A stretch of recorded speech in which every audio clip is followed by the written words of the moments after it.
Baik, assalamualaikum warahmatullahi wabarakatuh. Perkenalkan nama saya Aurelia. Saya mahasiswa psikologi Islam angkatan 2019. A akan mempresentasikan proposal saya yang berjudul Tingkat Self Esteem terhadap keaktifan dalam berorganisasi di UIN Antasari Banjarmasin. 1. Pendahuluan. Latar belakang keputusan Menteri Pendidikan dan Kebudayaan tentang pedoman umum organisasi kemahasiswaan dijelaskan bahwa organisasi kemahasiswaan adalah wahana dan sarana pengembangan diri mahasiswa ke arah perluasan wawasan dan peningkatan cendekiawan serta integritas kepribadian untuk mencapai tujuan pendidikan yang tinggi.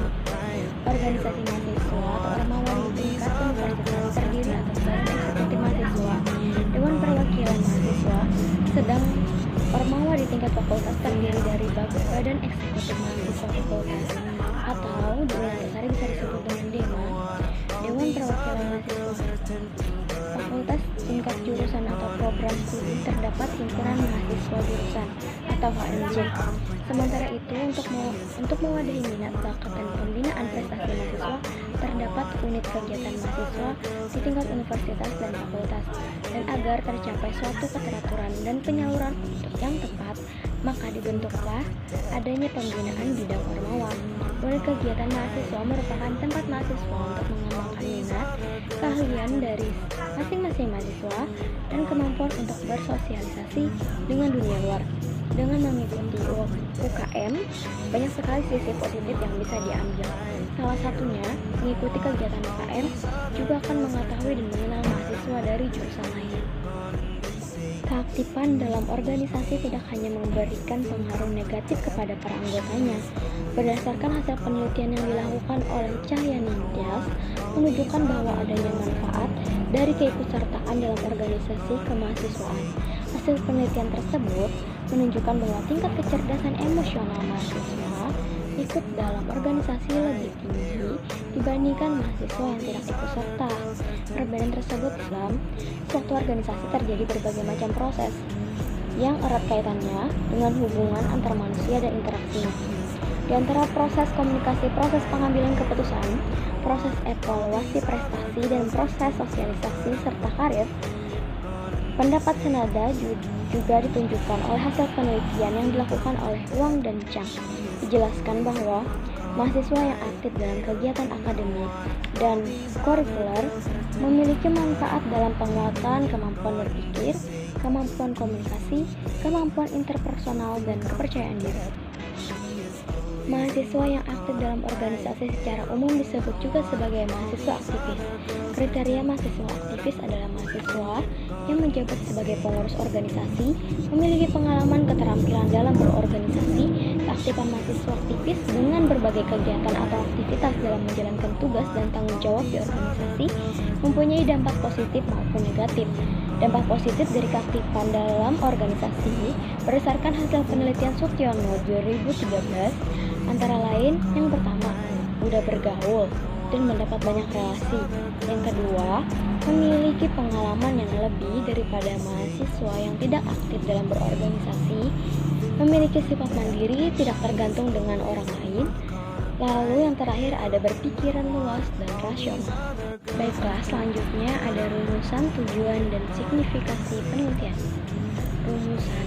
Berdasarkan latar belakang di atas, maka rumusan masalah pembahasan adalah sebagaimana tingkat self-esteem terhadap keaktifan anggota organisasi di UIN Antasari Banjarmasin. Lalu, tujuannya berdasarkan rumusan masalah di atas, maka tujuan pembahasan adalah untuk menjelaskan tingkat self-esteem terhadap keaktifan anggota organisasi di UIN Antasari Banjarmasin.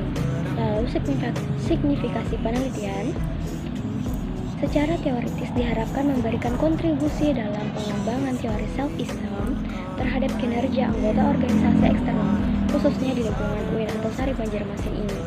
Dalam hal praktis, hasil penelitian ini diharapkan akan memberikan sumbangan atau masukan, khususnya terkait aspek-aspek yang penting diperhatikan dalam melakukan kegiatan berorganisasi, agar komitmen dalam berorganisasi dapat terus ada, tentunya dengan aspek self-esteem ini. Yang selanjutnya, dalam hal praktek, hasil penelitian ini mampu menggerakkan mahasiswa untuk lebih memanage manajemen organisasi dan untuk lebih berkomitmen, diharapkan berpengaruh terhadap kinerja mahasiswa di bidang akademik maupun non-akademik. Selanjutnya bab 2, landasan teori. Self-esteem. Self-esteem merupakan salah satu bagian dari afektif yang perlu diperhatikan dalam dunia pendidikan. Self-esteem itu didefinisikan sebagai seberapa suka seseorang terhadap dirinya sendiri. Konsep self-esteem menggambarkan bahwasanya apabila seseorang menyukai, menerima, dan hormat terhadap dirinya sendiri sebagai seorang yang berharga dan bermakna, maka semakin tinggi self-esteem atau harga diri seseorang dapat menentukan semangat, antusiasme, dan motivasi dirinya, terutama dalam hal belajar, apalagi dalam pembahasan kita adalah organisasi. Self-esteem merupakan salah satu faktor afektif sebagai penentu keberhasilan dalam belajar. Oleh karena itu, mengetahui bagaimana tingkat self-esteem pelajar adalah hal penting dalam upaya meningkatkan prestasi belajar. Menurut Maslow, self-esteem adalah perasaan seseorang terhadap keberhargaan dirinya. Self-esteem lebih mendasar daripada reputasi dan prestise karena mencerminkan hasrat bagi kekuatan, pencapaian, ketepatan, penguasaan, dan kompetensi. Keyakinan diri menghadapi dunia, independensi, dan kebebasan. Dengan kata lain, self-esteem didasarkan pada kompensasi nyata dan bukan sekadar opini orang lain. Menurut Rosenberg, 1980, individu yang memiliki harga diri akan menghormati dirinya dan menganggap dirinya sebagai individu yang berguna. Sedangkan individu yang memiliki harga diri rendah tidak dapat menerima dirinya dan menganggap dirinya tidak berguna atau merasa serba kekurangan.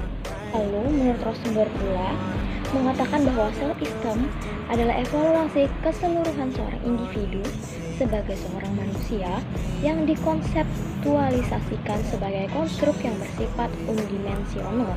Selanjutnya, menurut Tafarodi dan Swan, menambahkan dua aspek dalam self-esteem, yakni self-competence atau kompetensi diri dan self-liking atau menyukai diri atau penerimaan diri.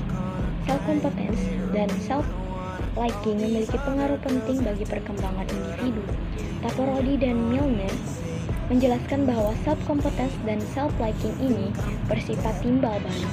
Artinya, individu yang merasa dirinya berharga akan menilai dirinya sebagai orang yang mampu, dan individu yang merasa tidak berharga akan menilai dirinya sebagai orang yang tidak mampu.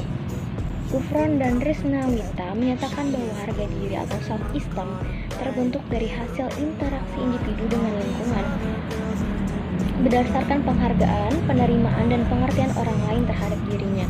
Terdapat beberapa faktor yang mempengaruhi self-esteem. Salah satunya yaitu faktor jenis kelamin. Menurut Ancok dan kawan-kawan, wanita seringkali merasa self-esteemnya lebih rendah daripada pria, seperti merasa kurang mampu, merasa kurang percaya diri, atau merasa harus dilindungi. Peran orang tua dan harapan-harapan masyarakat yang berbeda-beda, baik pada pria maupun pada wanita, ditengarai menjadi sebab dari rendahnya kepercayaan diri dari seorang wanita. Lalu selanjutnya ada pengertian keaktifan. Dalam Kamus Besar Indonesia atau KBBI, keaktifan yaitu kegiatan atau kesibukan. Aktifan berasal dari kata aktif yang berarti kegiatan. Dengan kata lain, ikut sertanya seseorang dalam suatu kegiatan atau organisasi. Sedangkan menurut Nurdiana 2007, keaktifan merupakan suatu perilaku yang dapat dilihat dari seseorang untuk aktif dalam suatu kegiatan. Nah, itu tadi merupakan pengertian keaktifan. Selanjutnya ada pengertian organisasi. Menurut James de Monnet mendefinisikan organisasi sebagai organization, the form of every human association for the achievement of common purpose. Atau organisasi adalah bentuk setiap perserikatan manusia untuk mencapai tujuan bersama. Pengertian organisasi adalah kolektivitas orang-orang yang bekerja sama secara sadar dan sengaja untuk mencapai tujuan tertentu. Organisasi merupakan tempat sekumpulan orang yang di dalamnya terdapat aktivitas atau kegiatan tertentu untuk mencapai tujuan bersama yang telah ditetapkan. Sedangkan menurut Sarwiji, dalam pengertian sehari-hari istilah organisasi diartikan menjadi tiga. Yang pertama, organisasi dalam arti statis. Yang kedua, organisasi dalam arti dinamis. Yang ketiga, organisasi dalam arti badan atau lembaga. Keaktifan berorganisasi dapat diartikan sebagai peran aktif atau keikutsertaan individu terhadap suatu organisasi yang memberikan dampak kepada organisasi dan memberikan perubahan tingkah laku berupa sikap positif yang mencakup 5 aspek. Aspek-aspek tersebut yaitu responsibilitas, akuntabilitas, keadaptasian, empati, dan transparansi. Selanjutnya ada metodologi penelitian. Pada bab 3, jenis penelitian. Pendekatan yang digunakan dalam penelitian ini adalah pendekatan deskriptif kualitatif. Pendekatan kualitatif digunakan dalam penelitian ini adalah penelitian kualitatif. Menurut Dr. Sugiono, metode penelitian kualitatif dinamakan sebagai metode baru karena popularitasnya belum lama. Dinamakan metode pospositivistik karena berlandaskan pada filsafat pospositivisme. Selanjutnya ada lokasi penelitian. Lokasi penelitian ini dilakukan di UIN Antasari Banjarmasin, di mana universitas ini adalah nama baru untuk Institut Agama Islam Negeri IAIN Antasari yang tercetus pada 3 April 2017. IAIN Antasari mengucapkan selamat tinggal kepada nama yang disandangnya sejak 1964 dan menjadi UIN Antasari Banjarmasin. Lalu pada subjek penelitian kali ini merupakan mahasiswa atau mahasiswi UIN Antasari yang dibuktikan dengan KTM atau kartu tanda mahasiswa dan masih aktif mengikuti organisasi yang ada di UIN Antasari Banjarmasin selama penelitian berlangsung. Metode pengumpulan data. Sumber data dalam penelitian ini ada dua, yaitu sumber data primer dan sumber data sekunder. Sumber data primer dalam penelitian diperoleh secara langsung dari informan melalui wawancara dan observasi. Analisis data penelitian dilakukan dengan menggunakan model Miles dan Huberman yang terdiri dari 3 tahapan, yaitu reduksi data, penyajian data, lalu penarikan kesimpulan. Analisis data penelitian pada tahap deduksi data mengumpulkan data yang telah diperoleh melalui wawancara, observasi, dan dokumentasi. Tahap pengumpulan data merupakan pengolahan data dengan cara memilah data yang diperlukan dalam penelitian. Tahap penarikan kesimpulan adalah tahap menafsirkan data penelitian yang kemudian dapat ditarik kesimpulan berdasarkan fenomena. Sekian pemaparan dari makalah proposal yang saya ajukan. Saya ucapkan terima kasih. Wassalamualaikum warahmatullahi wabarakatuh.